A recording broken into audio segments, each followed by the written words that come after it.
It's time to let go, Odalina. The monitors are just ghosts mimicking life now.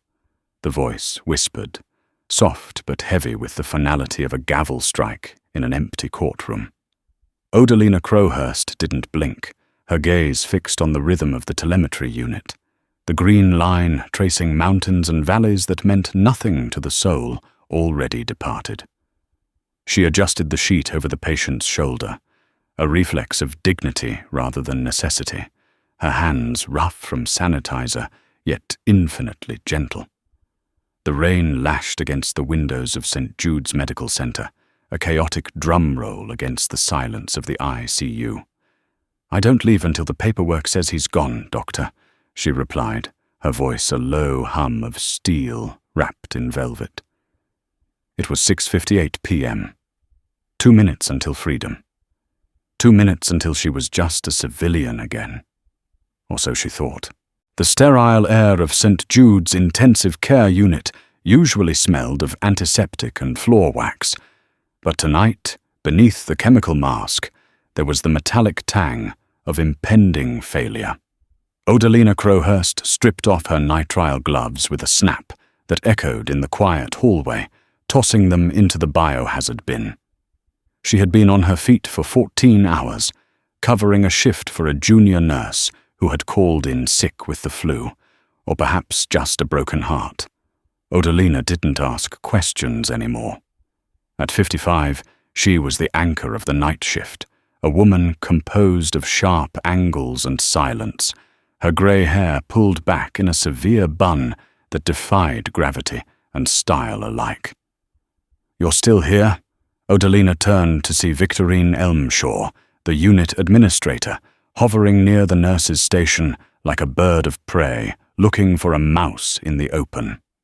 Victorine held a tablet against her chest like a shield, her expression pinched behind designer glasses. "Shift ends at 7, miss." "Elmshaw," Odalina said, moving to the computer terminal to finalize her charting. "It is 6:59. We're over budget on overtime this month, Crowhurst. Edgar is furious. He wants to know why you authorized a second respiratory panel for bed 4. Protocol dictates we wait 24 hours. "Bed 4 was drowning in his own fluids, Victorine," Odalina said, not looking up from the screen, her fingers flying across the keys. "Protocol doesn't account for rapid onset pulmonary edema in a 20-year-old with no prior history. I authorized it because I prefer my patients breathing." "Dr. Brightfall disagrees with your assessment," Victorine countered, her voice rising an octave, irritated by Odalina's lack of deference. "He feels the nursing staff is overstepping their boundaries. Again." Odalina finally looked up. Her eyes were dark, unsettlingly calm, holding a depth that Victorine had never been able to read. "Doctor, Brightfall can come down here and bag the patient himself next time. Until then, I chart what I see, and I treat what is dying.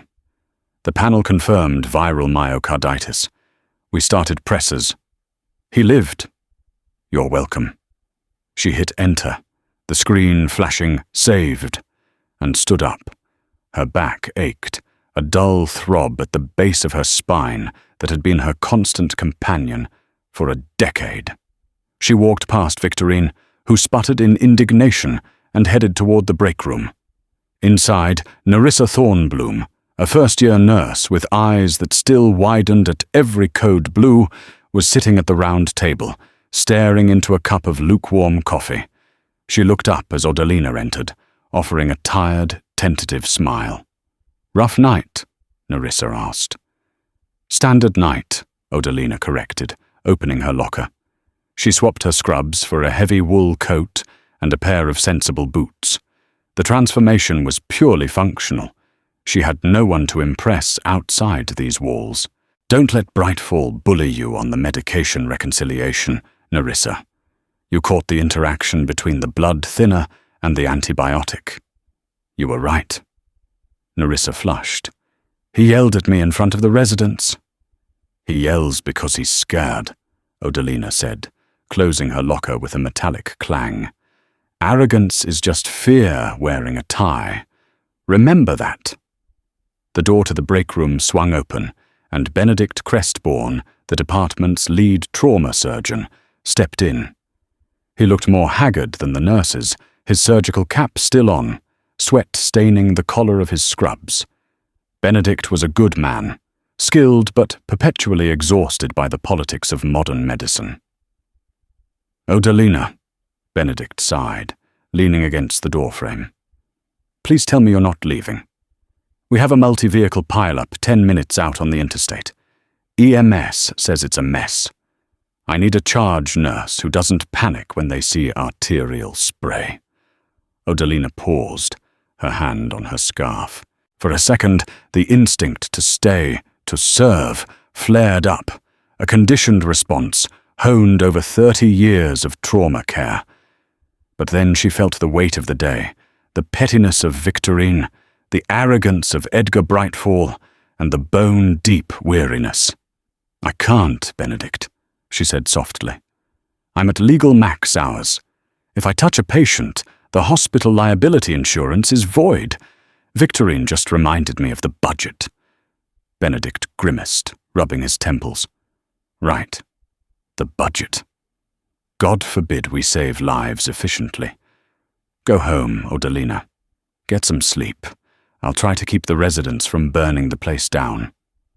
She nodded, a rare look of sympathy crossing her face. "Check the airway on the driver. If it's the pileup on I-95, it's high velocity. Look for tracheal deviation early." "Always coaching?" Benedict chuckled weakly. "Good night, Odalina." She walked out into the corridor, the fluorescent lights humming overhead. The hospital was a machine that never stopped, waiting to grind up the next shift. She reached the elevator, pressed the button for the ground floor, and waited. As the doors slid open, she stepped in, alone. The silence was heavy. She closed her eyes for a brief second, exhaling the scent of isopropyl alcohol and sickness. She was just a tired woman going home to a quiet apartment and a cat that ignored her. That was the life she had curated. Small, quiet, invisible. But as the elevator descended, the lights flickered. Once. Twice. Then the car jolted to a halt between floors. Odalina sighed, looking up at the ceiling. Perfect. The elevator hung in the shaft, suspended in a silence that felt heavier than a simple power outage. Odalina reached for the emergency phone, but before her fingers grazed the button, the lights surged back on, blindingly bright, then settled into a low, red emergency pulse. The lift began to move again, not down to the lobby but up. "What on earth?" she muttered, pressing the lobby button repeatedly. The control panel ignored her. The numbers on the display climbed. 4, 5, 6. Roof. System malfunction, she whispered to herself, her heart rate remaining remarkably steady. Panic was a luxury she couldn't afford. She shifted her stance, widening her base, ready for a sudden drop. The doors opened onto the roof access level, a maintenance corridor that led to the helipad. Usually this door was alarmed and locked, accessible only by security badge. Tonight, it stood wide open. The wind howled through the corridor, carrying rain and the deafening, rhythmic thwup, thwup, thwup of heavy rotors. Odalina stepped out, pulling her coat tighter against the sudden drop in temperature. Why was the elevator overridden to the roof? She moved toward the exit, intending to take the stairs back down, but stopped when she saw the figures blocking the stairwell. 2 men, dressed in full tactical gear, black fatigues, body armor, ballistic helmets with night vision mounts, stood like statues by the stairwell door. They held carbines across their chests, fingers indexed safely along the receivers, scanning the corridor with professional detachment. "Excuse me," Odalina said, her voice cutting through the noise. "I'm staff. The elevator malfunctioned. I need to get downstairs." The nearest soldier turned his head, His face was obscured by a balaclava, only his eyes visible, cold, assessing, intense. He didn't speak. He simply held up a hand, palm out. "Stop. I am a nurse," she said, louder this time, stepping forward. "I am going home." "Hold position, ma'am," the soldier said. His voice was modulated, likely by a comms system. It wasn't a request. Behind her, the sound of the helicopter pitch changed as the skids touched down on the pad outside. The hospital's structural frame vibrated. This wasn't a standard medevac bird. The medevac helicopters were light, whining things. This was a beast, a heavy-lift military transport, likely a Black Hawk or a modified variant, judging by the rotor wash shaking the heavy steel door. Suddenly, the door to the roof burst open. Edgar Brightfall, the chief of medicine, stumbled in from the rain, followed closely by a frantic Victorine Elmshaw and 2 hospital security guards who looked ready to faint. "This is a private facility!" Edgar was shouting, though the wind snatched his words away. He looked wet, pathetic, and furious. "You cannot land a military aircraft here without FAA clearance and hospital administration approval. I will have your badges. I will sue the Department of Defense." A tall man in a grey trench coat, flanked by 2 more soldiers, stepped through the roof door, ignoring Edgar entirely. The man moved with a predatory grace, his eyes scanning the hallway until they locked onto Odelina. Edgar stepped in front of the man. "I am Dr. Edgar Brightfall, Chief of Medicine. I demand to know." One of the soldiers simply stepped forward and gently but firmly pushed Edgar against the wall. It wasn't violent, but the absolute lack of effort involved made it terrifying. Edgar gasped, his indignation turning to shock. Victorine shrieked, "You can't touch him! Security!" The hospital security guards took a step back, wisely deciding that their flashlights and pepper spray were no match for automatic rifles and federal authority. The man in the trench coat walked past the cowering administrators. He was older, perhaps 60, with a scar running through his left eyebrow and a posture that suggested he had spent a lifetime carrying the weight of the world. He stopped 3 feet from Odelina. Odelina stood her ground. She didn't flinch. She didn't ask what was happening. She simply looked at the man, her face an unreadable mask. "It's been a long time," the man said. His voice was gravel, audible even over the dying whine of the rotors as the engine idled. 19 years, Garrick, Odelina replied. Her voice was flat, devoid of the surprise that Edgar and Victorine were displaying. Garrick Thornhaven nodded. "We tried to respect the timeline. We tried to leave you dead to the world, Odelina. But the containment failed." Odelina closed her eyes for a second, a flicker of pain crossing her features. "Where?" "Jakarta initially. Now it's moving through the erratic vectors. It's the Chimera strain. The one you said wasn't theoretical." Edgar Brightfall, recovering some of his bravado, peeled himself off the wall. "What is going on? Who is this woman? She's just a charge nurse. Crowhurst, tell them to unhand me." Garrick turned slowly to look at Edgar. The look was withering. "Just a nurse." He turned back to Odelina. Then, in a movement that sucked the air out of the hallway, Garrick Thornhaven, a man who clearly commanded armies, snapped his heels together. He didn't bow, but he straightened his posture into a formal position of attention. "Ma'am," Garrick said, the word heavy with respect and subordination. "The bird is fueled. The president is on the secure line. We need the architect." The soldiers in the hallway, upon hearing the title, instantly shifted. They snapped to attention, their weapons held tight to their chests, eyes fixed forward. It was a salute without the hand gesture, a recognition of superior standing. Victorine Elmshaw's mouth hung open. She looked from the soldiers to the wet, tired woman in the wool coat she had scolded 10 minutes ago for overtime wages. "Mom?" Victorine whispered, confused. Odalina sighed, the sound of a woman watching her quiet life burn to ash. She reached up and pulled the pins from her hair, letting the grey strands fall loose around her shoulders. The severe nurse vanished. Something harder, sharper, and infinitely more dangerous took her place. "I need my bag from the locker," Odalina said to Garrick, "and I need you to ensure these people are debriefed and silenced. I won't have the press swarming my apartment."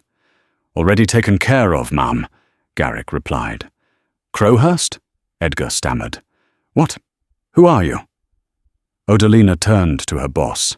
Her eyes were cold fire. "My name isn't Crowhurst, Edgar. That was just the maiden name of a woman who died a long time ago.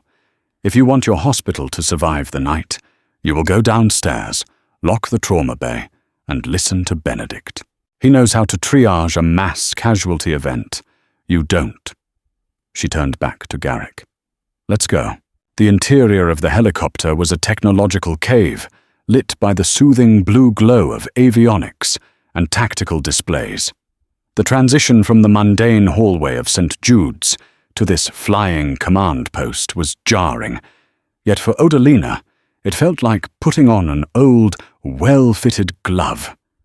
She strapped herself into the jump seat opposite Garrick. The headset muffled the roar of the engines as the bird lifted off, leaving the hospital and her life of anonymity far below in the rain-slicked dark. Garrick handed her a tablet. "Situation report. It's worse than the briefing suggests." Odalina swiped through the data, her eyes scanning the biochemical structures, the mortality rates, and the dispersion maps. "This isn't natural," she murmured, her mind shifting gears from nursing management to high-level virology and strategic containment. "The protein shell is synthetic. This is a weaponized drift of the 98 hemorrhagic. We tracked the origin to a lab in the Urals, but the distribution was domestic," Garrick explained, his voice crackling over the intercom. 3 major hubs hit simultaneously: Chicago, Atlanta, and Seattle. The CDC is compromised. Their lead researcher was patient 0 in Atlanta. "That's why you came for me," Odalina said, looking up. "You don't need a doctor. You need a cleaner."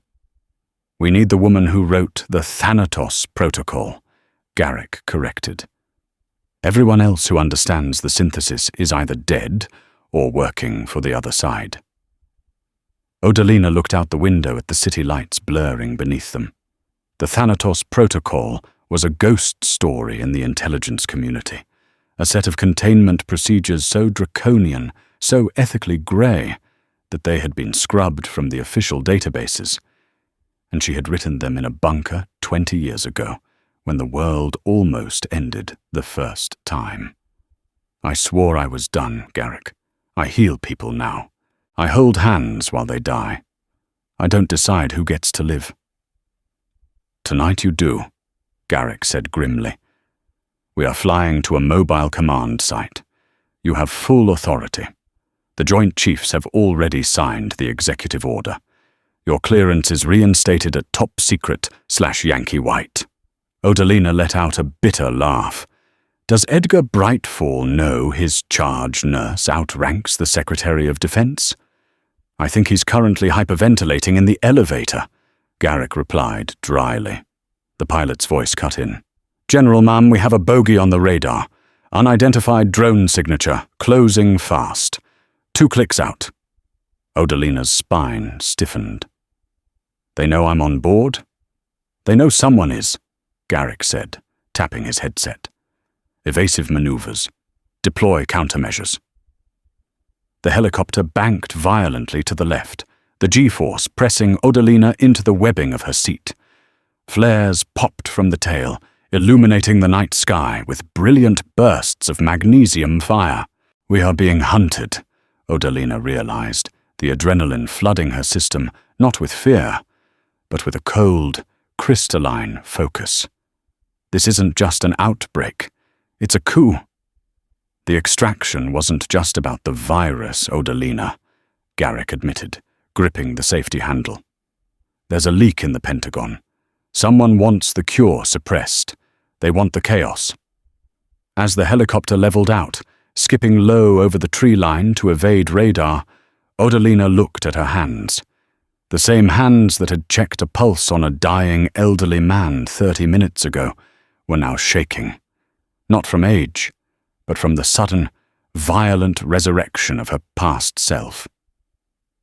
"If we survive this flight, Garrick," she said, her voice turning to ice, "I'm going to need more than a tablet. I need a team, and I want access to the vault." Garrick looked at her, surprised. "The vault? That's decommissioned. If the Chimera strain is airborne, the vault is the only place with the raw materials for a counteragent. You woke me up, General. Now you have to let me work." The helicopter lurched again as a proximity alarm screamed. "Hang on!" the pilot yelled. Odalina gripped the harness. She thought of Nerissa, of Benedict, of the patients sleeping in the beds at St. Jude's.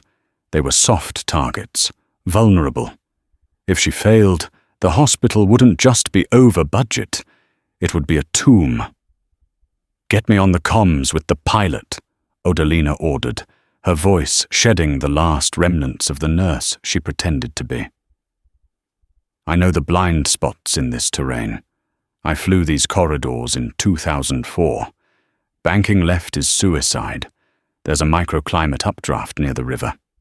Tell him to dive." Garrick stared at her for a split second, seeing the legendary operative finally break through the surface. He switched the channel. "Pilot, listen to the asset. She has the stick." "Dive!" Odalina commanded into the mic. Now. The helicopter dropped like a stone into the black abyss of the river valley, disappearing from the radar just as a streak of fire passed through the empty air where they had been seconds before. Down in the dark, skimming feet above the water, Odalina Crowhurst, or whatever her true name was, took a breath. Her shift was definitely over. The war had begun.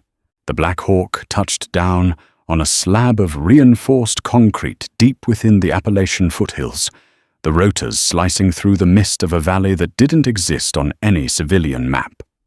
Odalina Crowhurst, now fully inhabiting the persona of the architect, stepped onto the tarmac before the skids had fully settled.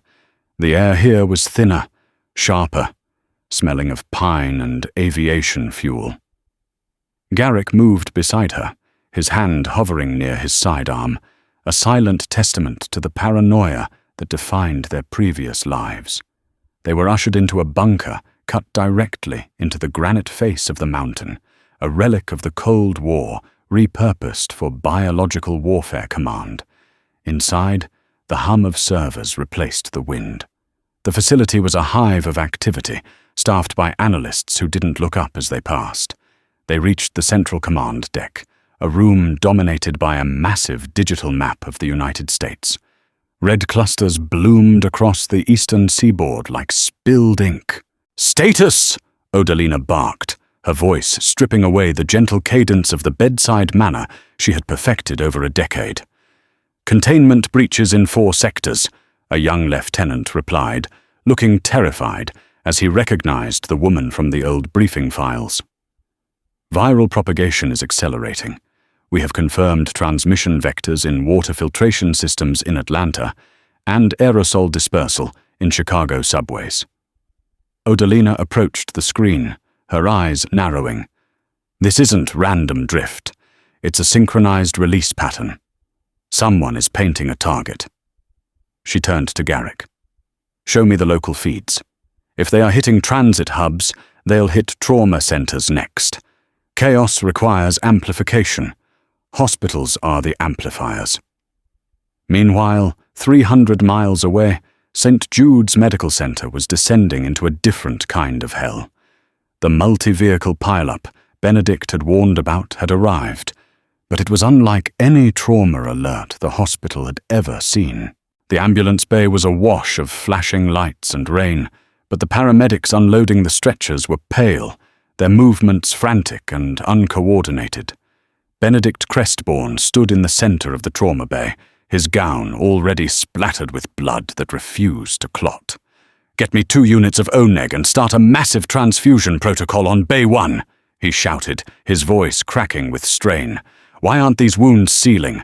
Nerissa, I need more pressure here." Nerissa Thornbloom was trembling as she held the gauze against the patient's chest. "Dr. Crestbourne, look at the veins. They're black." Benedict froze. He pulled back the gauze. The blood wasn't just dark, it was hypoxic, almost tar-like, and the veins radiating from the wound site were tracing a spiderweb of necrosis under the skin. This wasn't trauma from a car crash. The crash had happened because the driver had died before he hit the wall. "Quarantine the bay," Benedict whispered, the realization hitting him with the force of a physical blow. "Right now. Lock the doors." "We can't just lock the ER, Benedict," Victorine Elmshaw's voice shrilled from the hallway. She was standing just outside the red line, clutching her clipboard, her face flushed with the earlier humiliation on the roof. "Edgar is on the phone with the board. He's trying to explain why a military helicopter kidnapped our charge nurse. We cannot have a lockdown on top of a PR disaster." "Victorine, listen to me," Benedict yelled, stepping away from the patient, his hands held up in surrender. "This isn't a PR disaster. This is a biohazard event. Look at the patient. This is hemorrhagic fever. If you open those doors, you kill the city." Edgar Brightfall appeared behind Victorine, his suit disheveled, his eyes wide with a mix of fear and lingering outrage. "You're being dramatic, Crestbourne. It's a coagulopathy. Treat it. I won't have you closing my emergency room because you can't handle a complex trauma." Edgar pushed past Victorine and swiped his badge to open the glass doors. "No!" Nerissa screamed, lunging forward, but it was too late. The doors slid open. The air from the trauma bay drifted into the main waiting room. At that exact moment, the patient in Bay 1 convulsed, a violent, unnatural arching of the spine, and coughed. A fine mist of blood and fluid sprayed into the air, caught by the ventilation intake directly above the bed. Benedict closed his eyes. God help us. Deep in the mountain bunker, Odalina watched the screen as a new red dot appeared. It blinked innocuously at first, then turned a solid, angry crimson. Location: St. Jude's Medical Center. "No," she breathed, the word escaping her lips before she could stop it. Garrick stepped closer, reading the telemetry. "We have a biological signature spike. High concentration. It's the hospital you just left." Odalina spun around, grabbing the lieutenant's console. "Isolate that feed. I want audio and video from the internal security network. Now. Ma'am, that's a violation of... I am the architect of the Thanatos Protocol," Odalina roared, slamming her hand on the desk. "I wrote the privacy override codes myself in 2004. Do it!"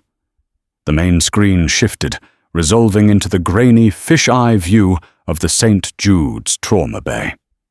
Odalina watched in horror as chaos unfolded in the place she had called home for 10 years. She saw Benedict shouting orders to staff who were freezing in panic. She saw Nerissa crying as she tried to intubate a patient who was clearly already gone. And she saw Edgar Brightfall standing in the middle of the room, staring at his hands, frozen in shock. "They opened the doors?" Odalina whispered. "The ventilation system. It's going to cycle the pathogen through the entire building in under 12 minutes. "We have to initiate containment," Garrick said, his voice devoid of emotion. "You know the protocol, Odalina. If a level 4 bio-threat is confirmed in a civilian population center with 0 containment, we sanitize." "Sanitize?" Odalina turned to him, her eyes lethal. "You mean incinerate? You want to drop a thermobaric payload on my friends? It's the only way to stop the spread to the rest of the city. That hospital is already dead. We're just deciding if the rest of the state dies with it." "Not yet," she snapped. "The Chimera strain has a weakness. I designed it with a kill switch, a thermal trigger. If we can raise the ambient temperature of the infected environment to 105 degrees Fahrenheit for 10 minutes, the protein shell denatures. The virus dies, but the host survives, if they aren't too far gone." "You want to fever cook the hospital?" Garrick looked skeptical. "How? We can't hack their thermostat to that level." "No," Odalina said, her mind racing, connecting the schematics of the bunker with the blueprints of the hospital she knew by heart. "But we can overload the HVAC system's emergency flush. It's a fire suppression feature designed to starve a fire of oxygen. But if we reverse the intake flow and bypass the cooling towers, the friction from the industrial fans will generate massive heat. It turns the building into a sauna. You need someone on the inside to manually bypass the safety regulators," Garrick pointed out. "We can't do that remotely." Odalina looked back at the screen. She saw Benedict. He was the only one keeping his head, but he didn't know the engineering specs. "Get me a line to the trauma bay desk," Odalina ordered. "Priority override."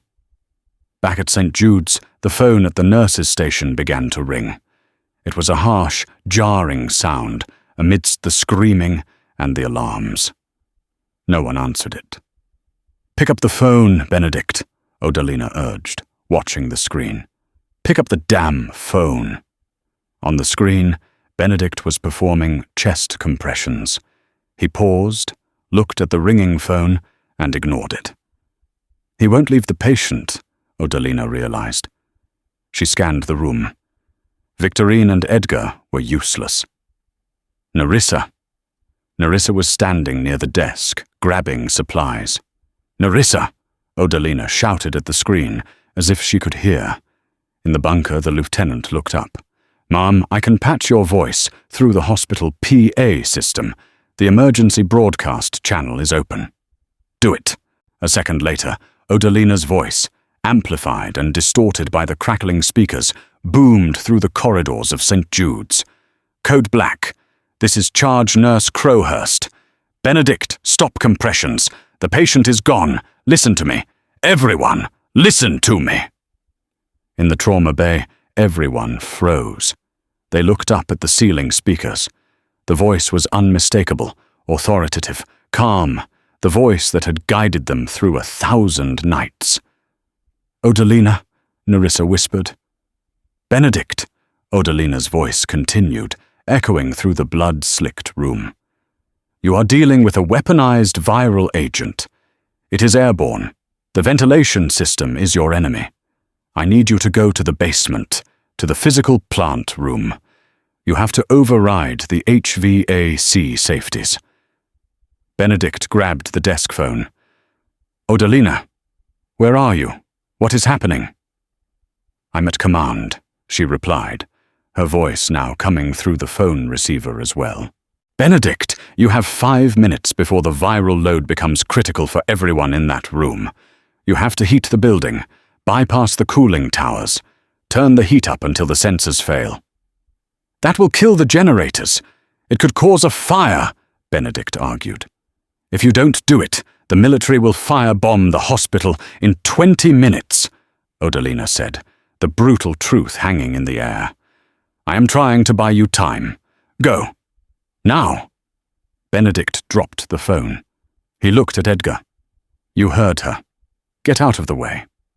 Edgar, pale and sweating, grabbed Benedict's arm. "She's insane. She was abducted by soldiers. You can't listen to her." Benedict shoved Edgar back into a rack of IV poles. "She's the only one making sense. Nerissa, lock the doors from the inside. Don't let anyone in or out. I'm going to the basement." Benedict ran. He sprinted through the labyrinthine corridors of the sub-basement, the air getting heavier and colder the deeper he went. He reached the heavy steel door of the physical plant, wrenched it open, and faced the roaring machinery of the hospital's lungs. "Okay, Odalina," he panted into the empty air. "I'm here. What do I do?" Through the PA system, which even reached the bowels of the building, her voice guided him. Panel 4. There is a manual breaker with a red handle. It's the fail-safe. Pull it. Benedict found the lever. It was rusted, stiff with disuse. He braced his foot against the wall and pulled with both hands. With a screech of metal, it gave way. The hum of the fans changed pitch, deepening into a growl. "Good," Odalina's voice came again. "Now, cut the blue wire on the thermostat relay. Use your trauma shears." Benedict fumbled for the shears in his pocket. He snipped the wire. Sparks showered down, and the heat in the room instantly spiked. The boilers roared to life, unchecked. Up in the trauma bay, the temperature began to climb. It went from a comfortable 68 degrees to 80 in minutes, then 90. Sweat poured down Edgar's face. He was sitting on the floor, rocking back and forth. "We're going to cook. She's killing us." Nerissa ignored him, handing out wet towels to the few conscious patients. "She's saving us," she said fiercely. "Trust her." Back in the mountain bunker, Odalina watched the thermal readouts. The hospital was heating up. The virus's protein structure would begin to break down at this temperature.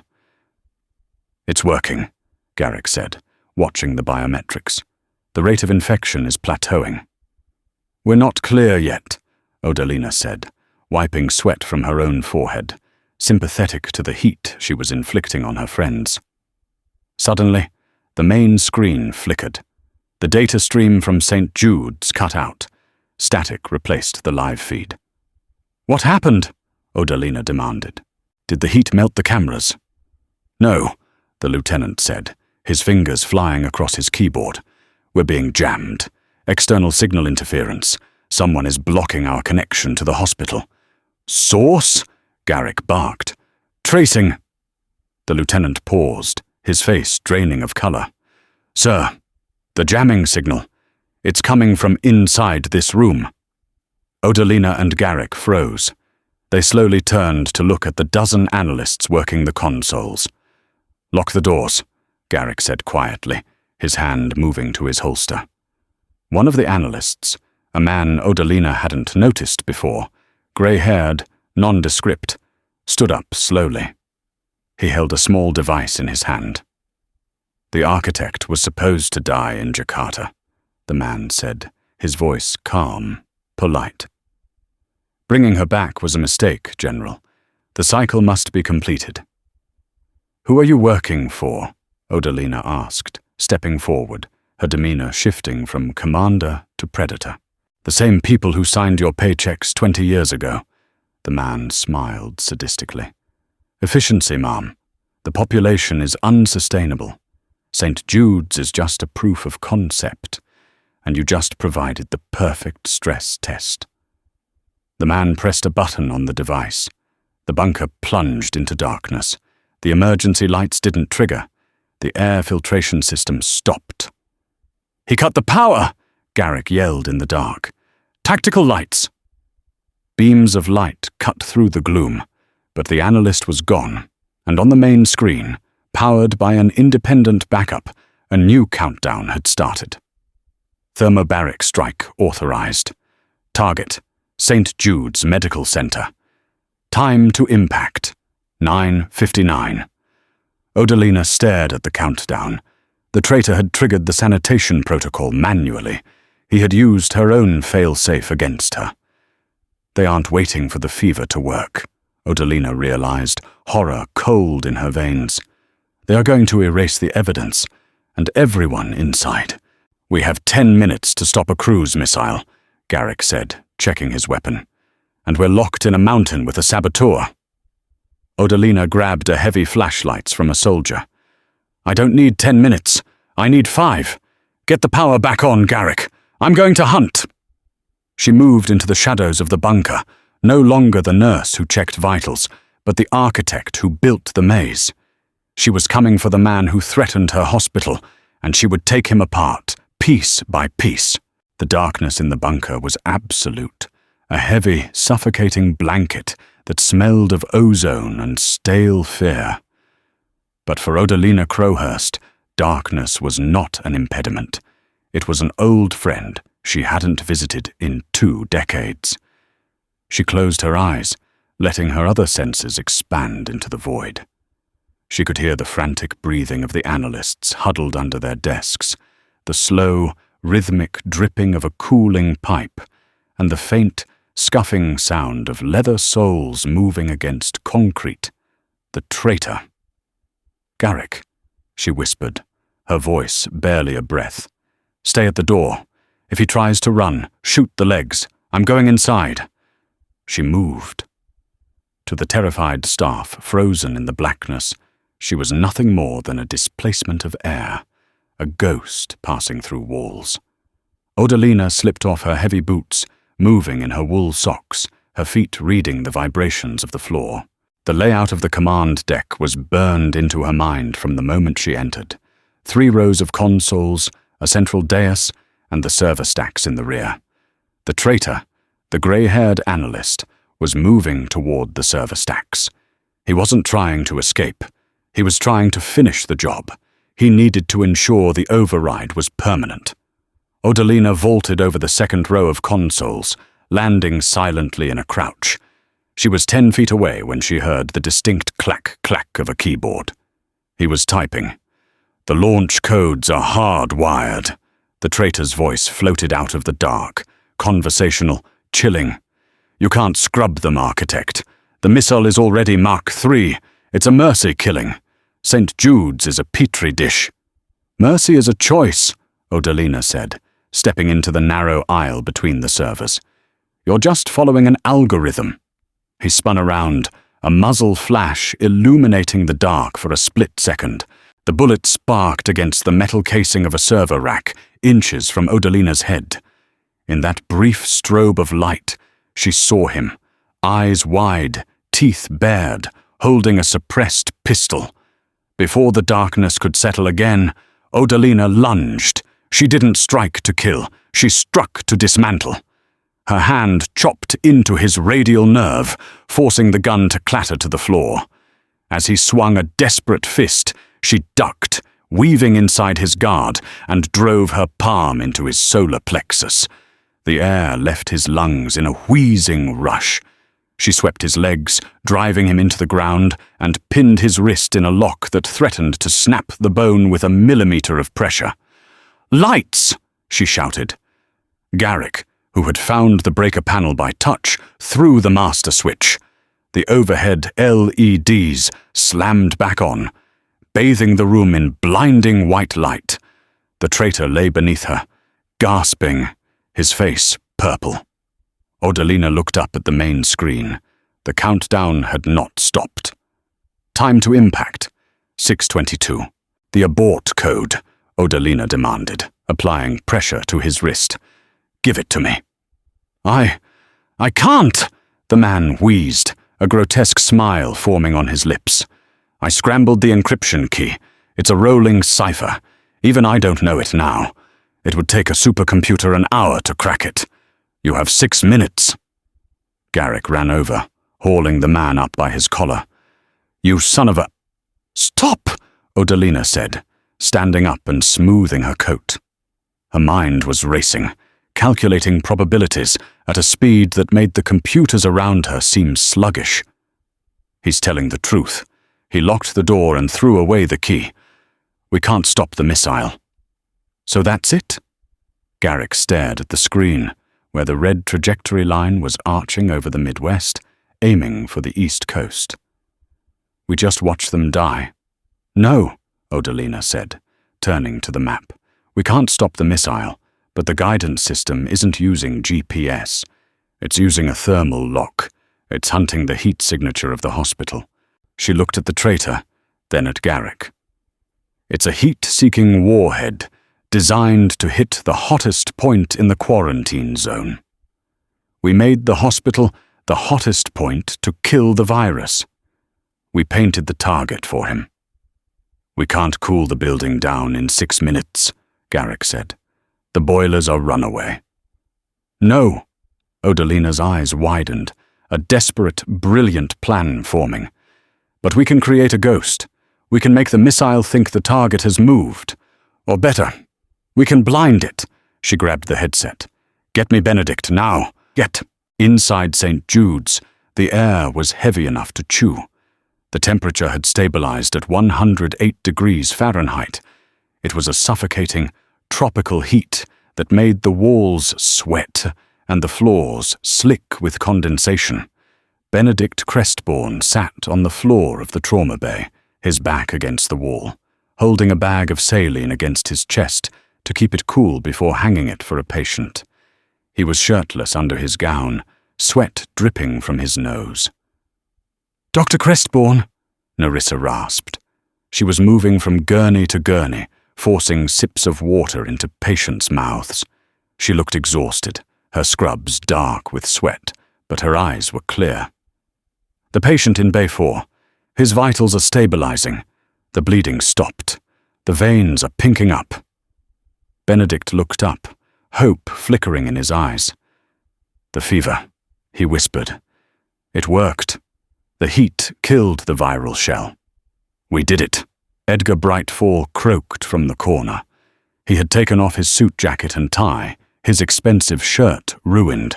He was fanning an elderly woman with a patient chart. "We actually did it." The phone at the desk rang. It sounded impossibly loud in the heavy air. Benedict crawled to it, pulling himself up by the counter. "Crowhurst?" "Benedict, listen to me very carefully." Odalina's voice came through, clear but urgent. "The virus is dead, but there is a cruise missile locked onto the hospital's thermal signature. It will be there in 3 minutes.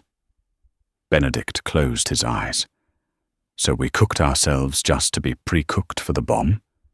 "No. I have a way to deflect it," Odalina said. "But I need you to do something that goes against every safety protocol you know. I need you to go to radiology." "Radiology is on the other side of the building," Benedict said, looking at the clock. "Run, Benedict. Take Edgar. I need 2 people to override the quench safety. You have to turn on the MRI machine. Not just turn it on, I need you to quench the magnet." "Quench it!" Benedict yelled. "Odalina, that releases liquid helium. It will cause a massive explosion of gas. It will blow the roof off the West Wing." "Exactly," Odalina said. "The rapid expansion of supercooled helium will create a thermal negative space, a massive cold spot that will blind the missile's sensors for 10 seconds. In that confusion, I can spoof the guidance to the river. But you have to time it perfectly. If you do it too early, the sensor resets. If you do it too late, you're dust." Benedict dropped the phone. He looked at Edgar. "Get up." "What?" Edgar blinked. "We have to go blow up the MRI machine," Benedict said, grabbing Edgar's arm. "Run." The 2 doctors sprinted through the sweltering corridors. It was a surreal nightmare, running through a hospital that felt like a sauna, dodging gurneys and IV poles. They burst into the radiology department. The MRI suite was behind a heavy shielded door. "The emergency quench button?" Benedict panted, pointing to a red box on the wall behind the control glass. "It requires 2 keys turned simultaneously." Edgar fumbled for his master keys. "This is insanity. The helium displacement alone." "Do you want to live, Edgar?" Benedict shouted, jamming his key into the slot. "Turn on my mark." Through the PA system, Odalina's voice began a countdown. "Missile is 10 miles out. 5 miles. Entering terminal descent. 3, 2. Benedict looked at Edgar. For years he had despised this man's vanity, his greed, his politics. But in this moment, looking into Edgar's terrified eyes, he saw only another doctor trying to save his patient. The hospital itself. 1. Turn! They turned the keys. Inside the MRI room, the massive magnet vented its coolant. A boom like a thunderclap shook the room as liquid helium expanded 700 times its volume instantly. The blast blew out the external wall of the radiology wing, sending a plume of freezing white gas spiraling into the humid night air. High above, the missile's thermal sensor was overwhelmed. The target, a blazing hot building, suddenly vanished, replaced by a bloom of sub-zero gas. The guidance computer screamed in confusion, losing its lock. In the bunker, Odalina slammed the execute command on her console. Target lost. Reacquiring. Default to coordinates. River Delta. The missile banked hard, screaming over the roof of St. Jude's, missing the ventilation stacks by less than 50 feet. It roared out over the dark water of the river valley and detonated a mile away. The shockwave hit the hospital a second later. Windows shattered. The lights flickered and died. But the fireball rose over the water, not the wards. Benedict and Edgar were thrown to the floor by the blast wave. Dust rained down on them. Silence returned to St. Jude's. Benedict coughed, waving away the drywall dust. Edgar? Edgar sat up, rubbing his head. He looked at the hole in the wall where the MRI used to be. He began to laugh, a hysterical, high-pitched sound. I'm going to have a hell of a time explaining this to the insurance company. The sun rose over a city that didn't know how close it had come to extinction. The morning light revealed the scars on St. Jude's Medical Center, the blown-out west wing, the shattered windows, the scorch marks on the roof. But the flag out front was still flying, flapping lazily in the cool, clean breeze. Federal disaster relief trucks and military convoys filled the parking lot. But this time, they weren't there to contain a threat. They were there to supply aid. The gas leak cover story was already running on every news channel. Odalina stood on the helipad, the wind whipping her coat around her legs. She looked exhausted. She hadn't slept in 30 hours. She watched as soldiers unloaded crates of water and medical supplies. Garrick stood beside her. The president wants to give you a medal, again. Tell him to melt it down and buy this hospital a new MRI machine, Odalina said, watching the activity below. You could come back, you know, Garrick said softly. The architect is needed. The world is getting more dangerous, not less. We need someone who can make the hard calls. Odalina looked at him, then down at the hospital entrance. She saw Benedict walking out, a bandage on his forehead, sharing a cigarette with Victorine. She saw Nerissa hugging a paramedic. She saw Edgar directing a crew of contractors, looking important and annoying, but alive. The hard calls are easy, Garrick, she said. Pushing a button to save 1 million people? That's math. Holding the hand of one person while they die, knowing you can't save them. That's hard. That's the job. She turned to him. My shift starts at 7.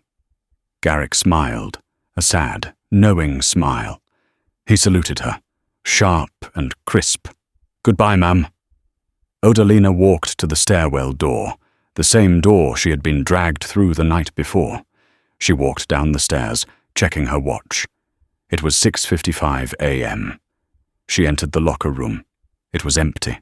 She took off her heavy wool coat, smelling of aviation fuel and ozone, and hung it up. She reached into her locker and pulled out a fresh set of scrubs, navy blue. Practical.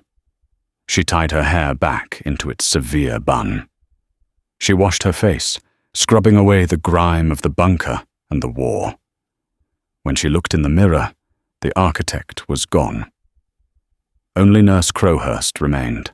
She walked out to the nurses' station. The night shift crew was looking shell-shocked, debriefing with the incoming day shift. The floor was a mess of water and debris, but the patients were alive. Victorine looked up as Odalina approached. Her eyes widened. Odalina, we thought you were... I had a personal emergency, Odalina said, her voice calm, professional, brooking no argument. I trust the overtime has been logged correctly? Victorine stared at her for a long moment. Then, tears welled up in the administrator's eyes. She nodded, sniffing. Yes. Yes, Ms. Crowhurst. It's all approved. Good. Odalina picked up the patient list. She walked over to bed 4, the young man with myocarditis she had saved at the beginning of the night. He was awake, looking groggy. "Hey," he whispered. "Am I alive?" Odalina checked his pulse. Strong. Steady. "Yes," she said, adjusting his blanket. "You made it through the night." "Did you?" he asked, looking at the bruise on her wrist where the traitor had grabbed her. Odalina smiled, a genuine soft smile that no general or soldier had ever seen. "Just another shift," she said. "Now get some rest. True heroism is rarely found in the grand gestures of men who command armies, but rather in the quiet, stubborn refusal of ordinary people to abandon one another in the dark." Odalina Crowhurst reminds us that while authority can command obedience, only compassion can command loyalty. Whether we are generals or nurses, our highest duty is not to the protocols we write, but to the lives we protect. In a world obsessed with power, the hands that heal are always mightier than the hands that destroy. If you enjoyed this story of hidden heroes and high-stakes redemption, please remember to like, share, and subscribe for more thrilling tales.